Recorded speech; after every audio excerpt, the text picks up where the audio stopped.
turime jums dar vieną konsultantą, tai bendrovės Traidenis inžinierius technologas Evaldas Trainavičius. Kaip veikia jūsų biologiniai nuotekų valymo įrenginiai? Prieš metus laiko pas Liudą Mikalauską buvo pastatyti nuotekų valymo įrenginiai. Ir dabar, Evaldai, ką jūs matote, čia viskas tvarkoje? Valymo įrenginys dirba, aktyvusis dumblas užaugęs, pagal išvalymo, pagal pirmąjį vaizdą, kas išteka, tai vanduo atrodo skaidrus. Jokio kvapelio. Ir jokio kvapo. Šiaip tikrai puikus dalykas, dėl kurio apskūsis nieko nereikėjo. Apskritai visus metus jie įstatė kompiuteriuką, kuris yra orapūtėj. Jie gauna pas save kažkur į kažką informaciją, jeigu kas čia yra blogai, žiūriu, ryte atvažiuoja Traidenis ir jau viskas kažkas padaryta. Jūs dar nežinote. Aš net nežinau ir man net neįdomu, žiūriu jau. Kas čia pasisvyksta kieme, ar ne?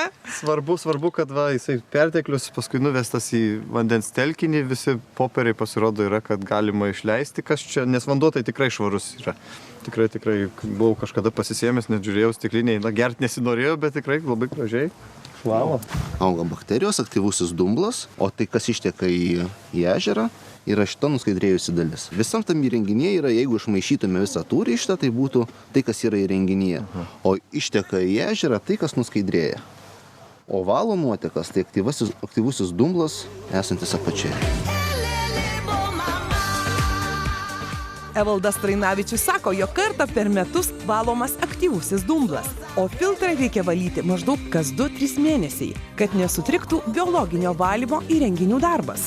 Tačiau sutrikimais įrenginio darbe rūpinasi patys specialistai, kurie kiekvieno kliento įrenginio darbą įvertina su neseniai įdiegta nuotolinio valdymo sistema.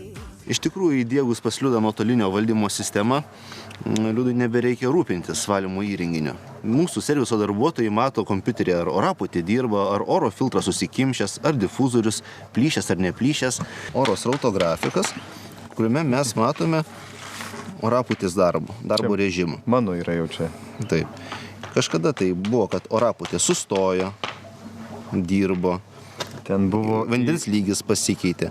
Ir tuo pačiu, kadangi čia yra šalimais infiltracinis šulinys, jeigu tik tai jis užsikimštų, reiškia vandens lygis padidėjo, oro kiekis sumažėjo. Ir mes matome tuos svyravimus.